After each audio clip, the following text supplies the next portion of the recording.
ಕಾಂಗ್ರೆಸ್ಗೂ ಶುರುವಾಗಿದೆಯಾ ಅಡ್ಡ ಮತದಾನದ ಭೀತಿ. ಅಡ್ಡ ಮತದಾನ ಭೀತಿಯಿಂದಾಗಿ ರೆಸಾರ್ಟ್ ರಾಜಕೀಯಕ್ಕೆ ಕಾಂಗ್ರೆಸ್ ಪ್ಲಾನ್ ಮಾಡಿದೆ. ನಾಳೆ ಮಧ್ಯಾಹ್ನ ಕಾಂಗ್ರೆಸ್ನ ಶಾಸಕರೆಲ್ಲ ರೆಸಾರ್ಟ್ಗೆ ಶಿಫ್ಟ್. ರಾಜ್ಯಸಭಾ ಚುನಾವಣೆಯಲ್ಲಿ ಅಡ್ಡ ಮತದಾನದ ಭೀತಿ ಕಾಡ್ತಾ ಇದೆ ಕಾಂಗ್ರೆಸ್ಗೆ. ಹೀಗಾಗಿ ಶಾಸಕರಿಗೆ ರೆಸಾರ್ಟ್ ವಾಸ್ತವ್ಯದ ಸಂದೇಶವನ್ನ ಕೈಪಡೆ ರವಾನಿಸಿದೆ. ಎಲ್ಲ ಶಾಸಕರಿಗೂ ರೆಸಾರ್ಟ್ ವಾಸ್ತವ್ಯದ ಮೆಸೇಜ್ ರವಾನೆಯಾಗಿದೆ. ಫೆಬ್ರವರಿ 27ಕ್ಕೆ ರಾಜ್ಯಸಭಾ ಚುನಾವಣೆ ನಡೆಯಲಿದೆ. ಚುನಾವಣೆಯವರೆಗೂ ಶಾಸಕರನ್ನ ಹಿಡಿದಿಟ್ಟುಕೊಳ್ಳಲು ತಂತ್ರ.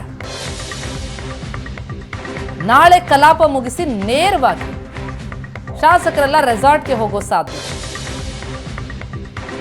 ಮಂಗಳವಾರ ರೆಸಾರ್ಟ್ನಿಂದಲೇ ವಿಧಾನಸೌಧಕ್ಕೆ ಆಗಮಿಸುತ್ತಾರೆ.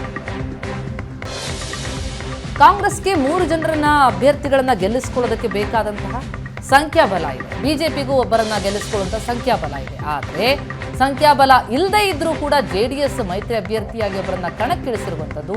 5ನೇ ಅಭ್ಯರ್ಥಿಯ ಈಗ ಅಖಾಡಕ್ಕಿಳಿದಿರೋದು ಅಡ್ಡ ಮತದಾನದ ಭೀತಿಯನ್ನ ಹುಟ್ಟುಹಾಕಿದೆ ಕಾಂಗ್ರೆಸ್ನಲ್ಲಿ. ಹೀಗಾಗಿ 27ಕ್ಕೆ ರಾಜ್ಯಸಭಾ ಚುನಾವಣೆ ನಡೆಯುತ್ತೆ. ಅದಕ್ಕಾಗಿ ನಾಳೆಗೆ ಎಲ್ಲ ಶಾಸಕರಿಗೂ ರೆಸಾರ್ಟ್ ವಾಸ್ತವ್ಯ. ಈ ಬಗ್ಗೆ ಇನ್ನಷ್ಟು ಡೀಟೇಲ್ಸ್ ಕೊಡ್ತಾರೆ ನಮ್ಮ ಪ್ರತಿನಿಧಿ ಮಾರುತೇಶ್. ಈಗ ಸಂಪರ್ಕದಲ್ಲಿದ್ದಾರೆ. ಮಾರುತೇಶ್, 5ನೇ ಅಭ್ಯರ್ಥಿ ಕಣಕ್ಕಿಳಿದಿರೋದು ರಾಜ್ಯಸಭಾ ಚುನಾವಣೆಯನ್ನ ಇನ್ನಷ್ಟು ರಂಗೇರಿಸ್ತಾ ಇದೆ. ಈ ಕಾಂಗ್ರೆಸ್ಗೆ ಈ ಅಡ್ಡ ಮತದಾನದ ಭೀತಿ ಏನು ಶುರುವಾಗಿದೆ? ಯಾರ ಮೇಲೆ ಅನುಮಾನ? ಅದಕ್ಕಾಗಿನ ರೆಸಾರ್ಟ್ ರಾಜಕೀಯ?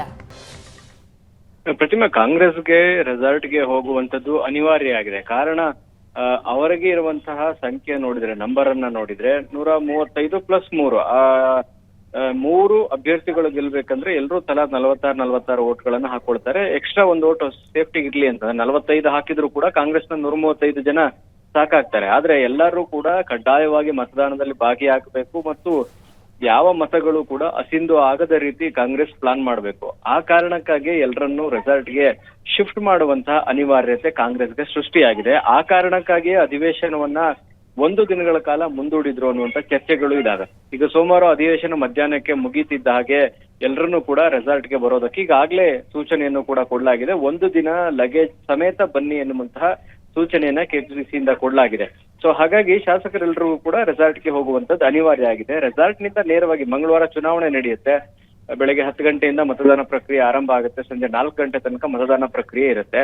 ಹಾಗಾಗಿ ರೆಸಾರ್ಟ್ ನಿಂದ ನೇರವಾಗಿ ಕರ್ಕೊಂಡು ಬರ್ತಾರೆ. ಆಮೇಲೆ ಹೊಸ MLA-ಗಳಿಗೆ ಹೇಗೆ ಮತದಾನ ಮಾಡ್ಬೇಕು ಅನ್ನುವಂತ ಅರಿವು ಕೂಡ ಇರೋದಿಲ್ಲ. ಹಾಗಾಗಿ ಅದನ್ನೆಲ್ಲವನ್ನೂ ಕೂಡ ರೆಸಾರ್ಟ್ ನಲ್ಲಿ ತಿಳಿಸ್ಕೊಡುವಂತ ಪ್ರಯತ್ನ ಮಾಡ್ಲಾಗುತ್ತೆ. ಜೊತೆಗೆ 46 ಜನ ಯಾರಿಗೆ ಹಾಕ್ಬೇಕು, 46 ಯಾರಿಗೆ ಹಾಕ್ಬೇಕು ಅಂದ್ರೆ 3 ಶಾಸಕರನ್ನ 3 ಅಭ್ಯರ್ಥಿಗಳ ಪರವಾಗಿ ಮತ ಚಲಾವಣೆ ಮಾಡುವಂತೆ ಡಿವೈಡ್ ಮಾಡಿ ಆ ಬ್ಯಾಚ್ ಮೂಲಕವೇ ಕರ್ಕೊಂಡು ಬಂದು ವೋಟ್ ಹಾಕ್ಸುವಂತ ಪ್ಲಾನ್ ಕಾಂಗ್ರೆಸ್ ಮಾಡ್ತಾ ಇದೆ.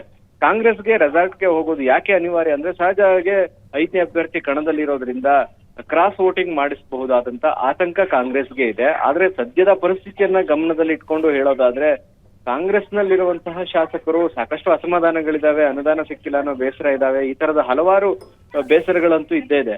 ಹಾಗಂದ ಮಾತ್ರಕ್ಕೆ ಕ್ರಾಸ್ ವೋಟಿಂಗ್ ಮಾಡ್ತಾರಾ ಅನ್ನುವಂತ ಪ್ರಶ್ನೆ ಬಂದಾಗ ಖಂಡಿತವಾಗಿಯೂ ಇಲ್ಲ. ಯಾಕಂದ್ರೆ ಚುನಾವಣೆಗೆ 1 ವರ್ಷ ಇದ್ದಾಗ ಯಾವುದೇ ರಿಸ್ಕ್ ಅನ್ನ ಶಾಸಕರು ತೆಗೆದುಕೊಳ್ಳಕ್ಕೆ ರೆಡಿ ಇರ್ತಾರೆ. ಈಗಷ್ಟೇ ಸರ್ಕಾರ ಇನ್ನೂ 1 ವರ್ಷ ಕೂಡ ಆಗಿಲ್ಲ. ಇಂಥ ಸಂದರ್ಭದಲ್ಲಿ ಕ್ರಾಸ್ ವೋಟಿಂಗ್ ಮಾಡಿದ್ರೆ ಅನರ್ಹತೆಯನ್ನ ಎದುರಿಸ್ಬೇಕಾಗತ್ತೆ. ಆ ಕಾರಣಕ್ಕಾಗಿ ಕಾಂಗ್ರೆಸ್ನಿಂದ ಯಾರು ಕ್ರಾಸ್ ವೋಟಿಂಗ್ ಮಾಡ್ಲಿಕ್ಕೆ ಸಾಧ್ಯ ಇಲ್ಲ. ಹಾಗಾಗಿ ಅವರೆಲ್ಲರನ್ನೂ ಒಗ್ಗೂಡಿಸಿ ಮತ್ತು ಅಸಿಂಧು ಆಗದ ರೀತಿ ಮತ ಹಾಕಿಸುವಂತದ್ದೇ ಕಾಂಗ್ರೆಸ್ಗೆ ಇರುವಂತಹ ದೊಡ್ಡ ಚಾಲೆಂಜ್. ಆ ಪ್ರಯತ್ನದಲ್ಲಿ ಈಗ ಯಶಸ್ವಿಯಾಗುವಂತ ನಿಟ್ಟಿನಲ್ಲಿ ರೆಸಾರ್ಟ್ಗೆ ಎಲ್ಲರನ್ನೂ ಕರೆದುಕೊಂಡು ಹೋಗ್ಲಾಗ್ತಾ ಇದೆ. Prathima, yes, thank you so much Maruthesh ತಮ್ಮೆಲ್ಲ ಮಾಹಿತಿಗೆ.